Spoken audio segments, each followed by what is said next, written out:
This week, Governor Murphy announced New Jersey's public schools will return to full in-person classes in the fall. Now, here's the thing. They will not be allowed to offer virtual learning, even if parents want it. It is a complete 180 from what's happened right now.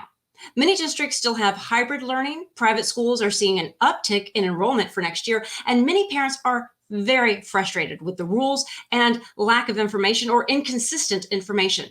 Joining us now to talk about this is a parent from Bergen County, John Colaneri. And you might recognize this name from HGTV's Kitchen Cousins and Ellentube's design duo. John, it's good to see you. Yes, thank you so much. Thank you for having me on. Yeah. So let me, and aside from being on HGTV, you're a parent who is involved and very concerned. So tell us a little bit about what's going on and how you got involved up in Bergen County there. Sure. So I have a kindergartner. As you can imagine, having a kindergartner, there's a lot going on. As a parent, excited, a little nervous too because they're getting older. And what's going on in Bergen County? Really, what we're trying to understand is there hasn't been any consistency throughout the school year. Things have changed so much, and it's hard as a parent to really understand and grasp what's kind of going on. Hearing Governor Murphy come out and really say, hey, yes, we do want that in-person learning. We want the kids back in school. So excited. My group of parents that we've kind of bound together and we're getting the word out there, that's great to hear. But the problem is, why are the counties, or specifically Bergen County, not adopting what he's saying? Because when we talk to our superintendent, they're not getting the same message. They're getting mixed messages. And as a parent, it's very hard to understand that, because at the end of the day, we're looking out for our children and we just want the best for them. Right. I can understand, as a parent myself, trying to get accurate information and almost being on this wheel of the right hand doesn't always know what the left hand is doing. So have you kind of organized together? What are you doing with other parents to try and get to the bottom of this and get answers and get your kids back in school? I mean, kindergarten, that's such a great, It is, yeah. Fun, it not is. so stressful. Yeah, and it's an important year. I mean, of course, it has when you think about a kindergarten, you're learning to read, write, math, subtraction, big things like that. And really, what the parents, what we want to understand is, we want to have a uniform code for all of Bergen County.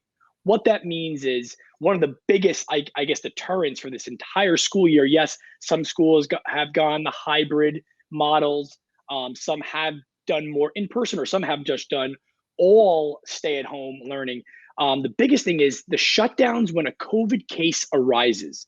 Now, in the past, in Bergen County, if there were 2 unrelated cases, they would just shut down the entire school. To us as parents, made no sense. Now they're changing that, and they're saying, well, we will talk to your principal. Instead of just doing a blanket shutdown, we'll kind of inspect and we'll come up with a recommendation. Now, the thing that we don't understand is the CDC, everyone has told us.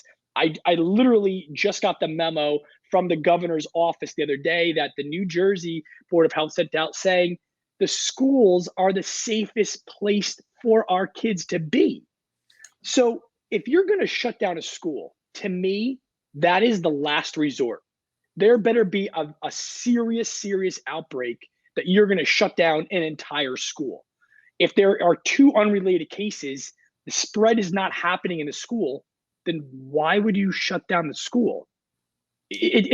None of it makes any sense. And if you're going to take the directive of what you just said, what Governor Murphy is saying, they're saying, don't shut down the schools. That should be your last option to do anything like that. Right. And it always strikes me with contact tracing and with walking patterns that you have in the schools. It seems to be a pretty decent, a very good system that they have. Exactly. And you are controlled, and you aren't dealing with other factors of if such and such is coming over to your house, or if you're meeting at the swimming pool, or what have you. So that's got to be very frustrating. So you all are doing more than just talking. You have a petition. And yes, yeah, we do. So we have a petition that's circulating right now that is for Bergen County to, 1, get our kids full-time. That, of course, we want them in school full-time. 2 is to stop down these closures of the Bergen County schools when there are 2 or more unrelated cases. It should be something that is looked at, that they do the contact tracing. If any of the students that have direct contact with that person, if they have to quarantine, we understand that. But to shut down an entire school. So if my daughter's in kindergarten and someone in 2nd grade or in 3rd grade has a COVID a COVID interaction, why would all the kindergartners shut down? My daughter's not going anywhere near them. The CDC outlines it, and now we know it's gone from 6 feet to 3 feet. You have to be, if there's 10 minutes or more that you're in direct contact with that person, then yes. But my daughter's staying in her classroom. She's not interacting with any of those other students. So I don't understand kind of what's going on. And none of the parents really understand what's going on.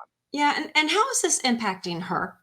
I mean, it's going to school. You're about getting a routine and sticking with the routine. Everybody understands we're in a pandemic, but wow, what I'm hearing happening up there is just, you don't know one day to the next what's happening. And that this time last year, we kind of expected that, but it's not settling. As adults and as children, we need a routine. She comes to me and she says, "Daddy, I don't want to do Zoom anymore."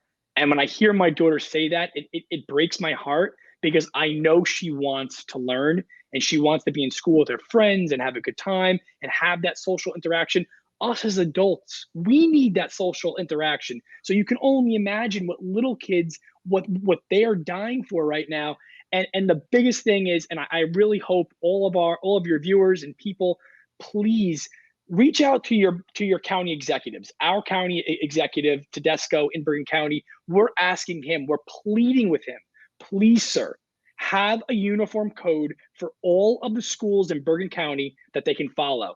Just to have each school doing what they want and not having the superintendents really understand what's going on, it's hurting our schools and it's really hurting our kids. I think it's a message, not just for Bergen County, but always for parents just getting out there and speaking up. And sometimes that can be intimidating. And once you start, you're kind of the one, and then that takes on a life in and of itself. So when you're not advocating for your kids, you've been doing, I see on your social media accounts, you're still keeping busy. As far as HGTV goes, have you been able to resume shooting as far as that goes? So design duo for the Ellen show. I shot in my house last year, exactly around this time. It was April, May when we were getting ready. So it was a quarantine show. We shot it all inside. We helped homeowners around the country do these design tasks where they got to win $5,000 if they completed the design that I came up for them in 24 hours. So it was a lot of fun. It's made life difficult to work and do the shows how we normally do it. We're getting through it. Things are getting better. But at the end of the day, look, I love what I do. I'm a designer, I'm a builder, but I'm a parent. And being a parent means I have to look out for my daughter and my children. And that's why I'm advocating, and that's why I'm out there, because if we don't look out for our children, who is? And as a parent, that's our biggest responsibility. Well, your daughter is lucky to have you, and we are thankful that you took the time to talk to us today. And we hope you come back again and give us an update that's good news on the school front and some other design and news. So thank you so much. Well, we'd love to. If you guys want to come on and talk to design construction, anytime. Love it. Thank you so much. Thank you.